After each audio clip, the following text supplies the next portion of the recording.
Kasi kung pangarap talaga natin na makasama ang Panginoon sa langit, sa kaharian ng Diyos ay makapasok ang bawat isa sa atin. Maghahanda po tayo. Sabi nga nung isang signature line din, hindi ko alam kung sino to eh. Ligtas ang may alam.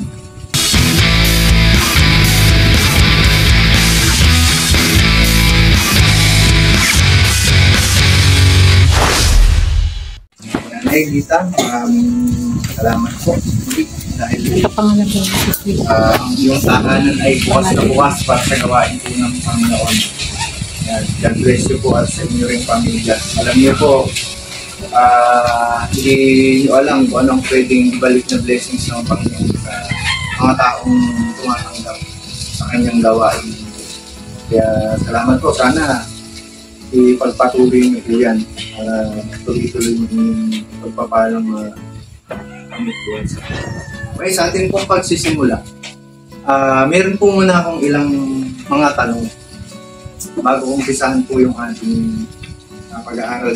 Alam niyo ba yung mga signature line? Diba? Magbibigay ako ng signature line, tapos hulaan niyo kung sino yung may sabi. Diba? Pag narinig niyo salitang "Gandang gabi, bayan", Noli di Castro. wow, galing. Yung panghuling signature line, may premyo. May premyo. Okay, sino pa yung sabing, "Hoy, gising"?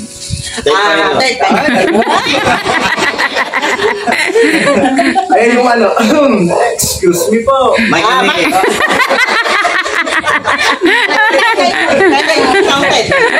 Ito yung kahuling-hulihang signature line. Kapag nahulaan ninyo, may premyo sa akin next Sunday. Sige na. Nakanahan lang po Handa na ba kayo? Handa na ba kayo? Kasi ano yan? Sa akin, Hindi! Babae yun kasama natin. 3, Dahil dami na? 1. Time stop. Ayun, nasagot. Iba pala sila. Handa na ba kayo? Handa na ba kayo? Nabutan ng oras. Siyempre, may time stop. Kaya yung premyo po, yung premyo sana, sa akin na lang po yun. Hindi po kayo nakahula. Yan. Kasi speaking of handa na ba kayo, alam niyo po kasi nanay, ilang taon na rin yung nakakaraan na po. Dito lang, recent lang. Kumalo ang COVID-19 sa mundo. Napakarami na buhay ang tinangay ng COVID-19. Kaya, kung titignan po natin ito ay patunay na life is uncertain dito sa mundo. Ang buhay sa mundo na ito ay walang kasiguraduhan. Kaya nga dapat po, tayo ay naghahanda, tayo ay dapat prepared. Kaya ngayon po, bilang paghahanda, kasi kung pangarap talaga natin na makasama ang Panginoon sa langit, sa kaharian ng Diyos ay makapasok ang bawat isa sa atin. Maghahanda po tayo. Sabi nga nung isang signature line din, hindi ko alam kung sino to eh. Ligtas ang may alam. Ligtas ang may alam. Kaya pagka hindi mo alam kung saan ka pupunta, ay mahirap po yun. Kaya ngayon, maghahanda po tayo at pag-uusapan natin yung mga ilang bagay tungkol sa paghahanda, paano makapasok sa kaharian. Ang title po nito ay "Ano ang Kristiyano?" Pag-aaralan natin kung ano ang Kristiyano. Ano ang ibig sabihin ng Kristiyano? Itong last part ng Gawa 11 verse 26, sabi niya po, doon sa Antioquia, unang tinawag na Kristiyano ang mga tagasunod ni Jesus. Sabi po kasi ang salitang Kristiyano daw po ay nagmula sa Antioquia, kung saan tinanggap ng mga apostol ang kanilang bagong pangalan. Sila ay tinaguri ang Kristiyano dahil napansin sa kanila ang buhay na tulad ng buhay ni Kristo. Kaya hindi ng tuwinang patuto tungkol kay Kristo. Diba?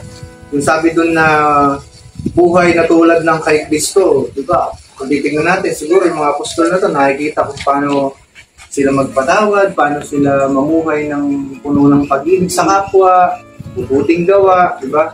Kaya siguro, sabi nila, mga tagusunod ni Jesus Christ, tagurian silang mga Kristiyano. Ano ang Kristiyano? Sabi po dun sa John 1 verse 12 and 13, "Subalit ang lahat ng tumanggap at sumampalataya sa Kanya ay binigyan niya ng karapatang maging mga anak ng Diyos.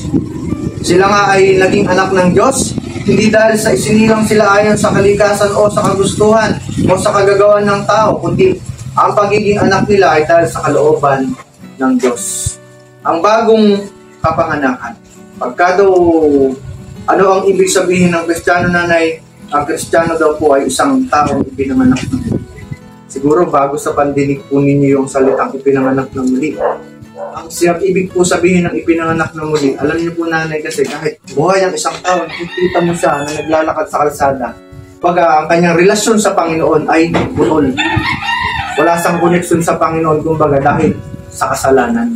Kaya ngayon, yung hiwalay na espiritu natin sa Panginoon, oras tanggapin mo ang Panginoong Jesus bilang Panginoon na tagapagligtas, doon nagsisimula yung spiritual na kapanganakan. Kaya kung maririnig niyo po, ay mga born again yan. Diba? Pag sinabing born again, yung spiritual na kapanganakan, yung putol na relasyon sa Panginoon ay nagdudugtong muli. Sabi doon sa Efeso 2, verse 1, dagdag ko lamang po ito, ang sabi ng Bible po kasi dyan, ang sabi niya, noong unay patay kayo dahil sa inyong mga pagsuway at mga kasalanan. Kasi sabi ng Isaiah 59, verse 2, ngunit dahil sa kasalanan mo, kaya hindi madinig yung dalangin mo at siya rin pagdahilan ng paglalayo ng Diyos at ng tao. Kaya pagka tinanggap mo si Jesus Christ bilang Panginoon na tagapagligtas, ipinapanganak ang muling yung putol na relasyon mo sa Panginoon, nadudugtong yung through Jesus Christ. Kaya ibig sabihin nun, ipinapanganak ang muli. Spiritual na kapanganakan ito, hindi ito physical na kapanganakan na sinasabi, ano ang Kristiyano, ito ay isang ipinanganak ng muli. Sa espiritu po ito naman. Hindi ito sa laman, kundi yung espiritu natin, kung bagay relasyon natin sa Panginoon. Muling nagudugtong sa Diyos dahil sa ginawa ni Cristo sa krus ng Kalbaryo. Kaya sabi po, ang bagong kapanganakan ay dumating sa pagtanggap natin kay Cristo na ating sariling tagapagligtas. Kaya nga, nanay, requirements kasi ng pagpasok sa langit. Kailangan mo talaga na tanggapin ang Panginoon bilang Panginoon ng tagapagligtas. Hindi pwede ang mabubuting gawa lang. Hindi pwedeng basta mabait ka lang. Hindi sapat po yun. Kasi ako na lumaki ko, yan ang pamantayan natin. Basta mabuti ka, pasok ka sa langit. Pero hindi po ganun. Magbasa po tayo ng Bible at unti-unti mauunawaan natin na ang tanging daan sa langit ay ang ating Panginoon. Yung relasyon. Kaya sabi, yung bagong kapanganakan daw ay dumating sa pagtanggap natin kay Kristo na ating sariling tagapagligtas.